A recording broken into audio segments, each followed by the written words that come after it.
So everyone, Leah Gazan is here as an update on the GLBI, and everyone's been asking, well, where's that bill for the Liberals' version of the Canada Disability Benefit, and it was left out in the budget. And so, if you could maybe give an update of what you've heard or what's going on with everything. Yes, so it's important to note I have a bill on the House of Commons side, Bill C-223, that's gone through first reading. I suspect it'll go through second reading in the fall, certainly not before summer. Senator Kim Pate has put forward the exact same bill on the Senate side, Bill S-233, exactly the same bill, exactly the same wording. And we've been working together on both sides of the House to try and push through a guaranteed livable basic income. Her bill will probably come up for reading long before mine does. It's already being debated in the House. We're currently running a campaign where we are taking videos. We did a bunch of interviews about how a JLBI would be helpful, and we're currently running that campaign online.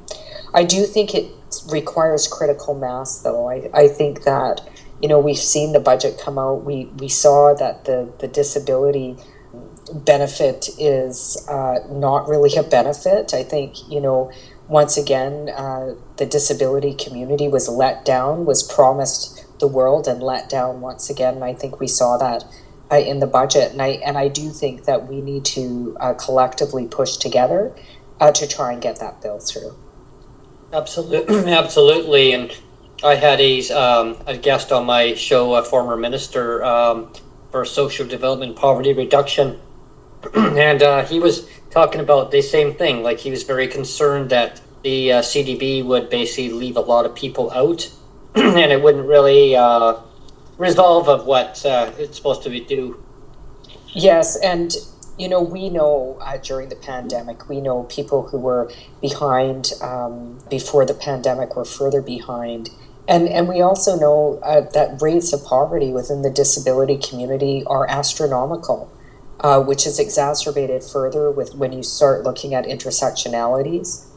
And this needs to be addressed. Keeping people poor in Canada, as I've said many times, is a choice. And it's the wrong choice, especially when we have a government that has given piles of money and continues to give money to big oil, funding fossil fuel, giving funds to the fossil fuel industry, subsidizing big oil. And yet people throughout Canada are living in poverty, and certainly pronounced in that are members of the disability community. Yeah, and it's so important that nobody's left behind, and there's so many folks, in the disability community and their families, that have maybe disabilities also, or their relatives. I mean, they see the impacts that it's having on, especially with the skyrocketing inflation that's going up now. It just erodes away what little amount that they already had, and now they don't have enough to basically, let alone either make a choice of putting a roof over their head or buying food or paying their bills. And that was a struggle. Yeah, absolutely, Brent. And that, as we know, was a struggle even before the pandemic. And inflation is hurting families. There is no doubt about it. Going shopping, you barely have anything in the cart. It's a couple $100. And people who were already living in poverty, we see an increase in the use of food banks in more than ever right now, because people can't afford the cost of food, the growing costs, and the growing inequality, quite frankly, throughout the country. We need to make sure we look after people. Mm-hmm. Absolutely. And it's imperative that they need to kind of get that going, but it just seems like it's a delay tactic on the federal government's side, of excuses of they want to study it. Well, I mean, what's there to study? I mean, people are suffering, so lived experience. People can tell them many stories. Well, and as far as I'm concerned, that's an excuse. Exactly. Certainly, when you're looking at guaranteed livable basic income, there's been ample research that has been done in the past. They just have to read the research and put it in place. There's provinces right now that are willing to have pilot projects. PI is an example of that. The federal government just needs to get on board. There's been so many calls for like them wanting to fast track it and stuff, and like you say, I mean, there's been so much research that's already been done in it, and I mean, they just have to implement it in, because the longer they wait, the more that it just erodes in the buying power, and then it's terrible. Yeah. So I think that, I don't think it's impossible, but I do think it'll take a mass collective effort of people really continuing to push, and that's the only way we're going to get it through. Yeah, and it's collaborating together and pushing for the better for society, and because when people have the money to put it back into the communities, and the communities thrive, and people achieve much better in the results, right? And in their well-being, they can eat healthy, they can support their local businesses, etc. And when you don't have the resources to do so, it's so imperative to have that.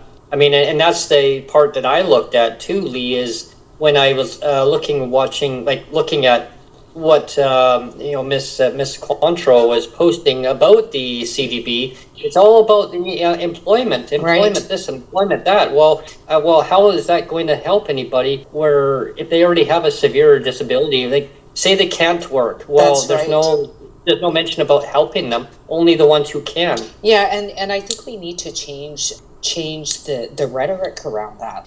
First of all, this notion that the only person of value is those that fit into neoliberal systems that have defined what work is and what not is not work.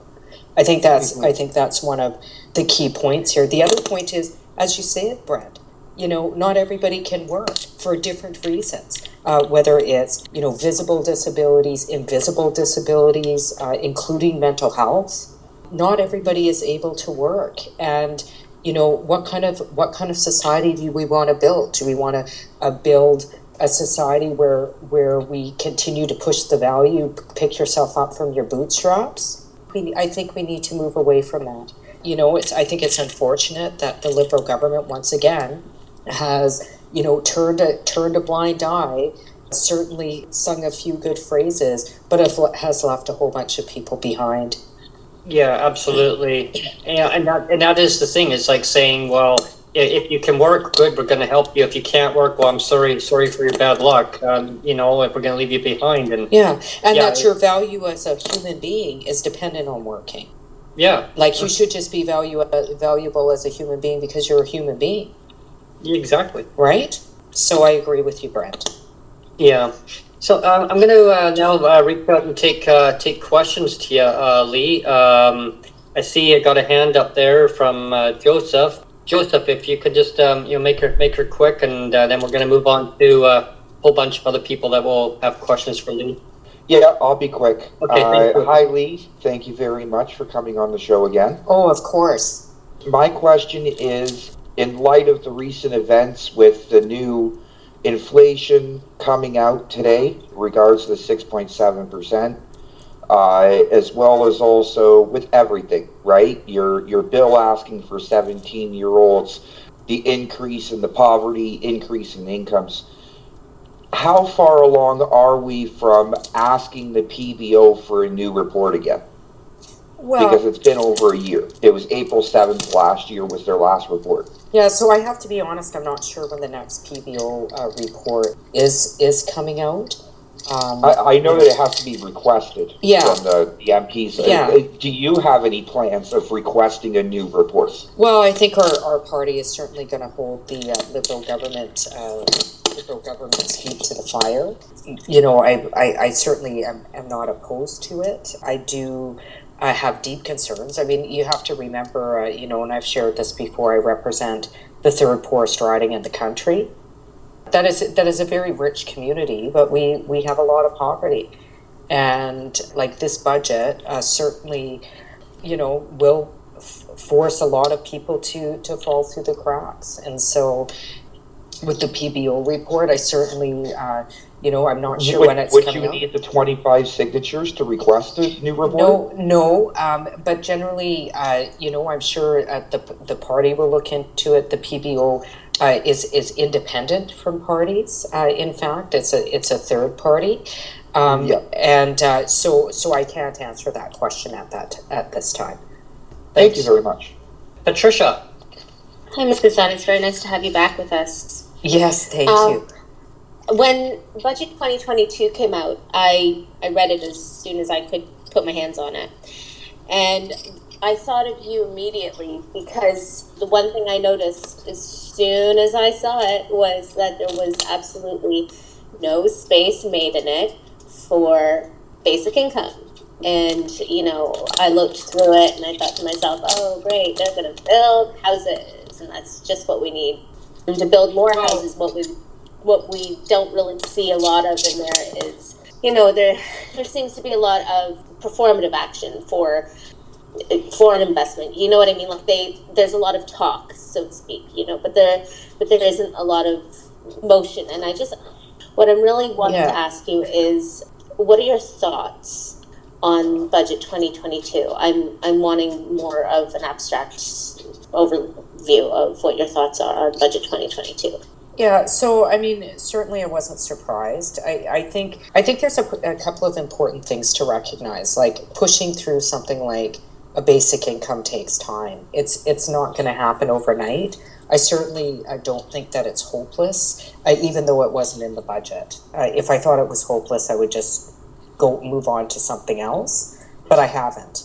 I think that's, of first importance. Secondly, what do I think of the budget? I think, there's certainly dental care is great.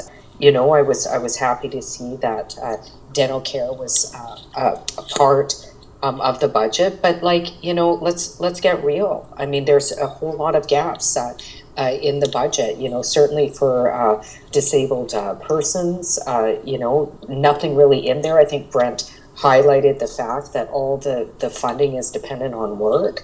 No money for additional money for murdered and missing Indigenous women and girls. I mean, that was, certainly something that and no money for a guaranteed livable basic income when we know that people are having a harder time than ever trying to make ends meet. I'm certainly committed to keep pushing in the House of Commons. Our party voted against an increase in military spending.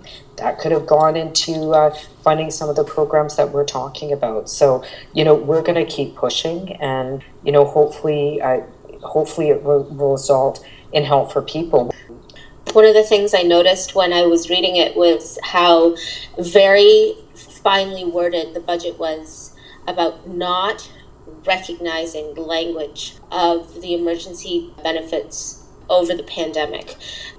But in the overview they said, but these these were and must remain emergency benefits. They didn't call them out by name at all. And I thought to myself, this is very guarded language. And just, I read it over and over and over again. And I just thought to myself, oh my Lord. And I again recognize what you're saying. There was very little talk about the murdered and missing Indigenous women, and again, what you're saying about people with disabilities. That's been a big discussion here, and not just murdered and missing Indigenous women and girls. We know that people with disabilities, in terms of even like gender-based violence, are at higher risks. Where's the money to tackle gender-based violence? Where's the national action plan?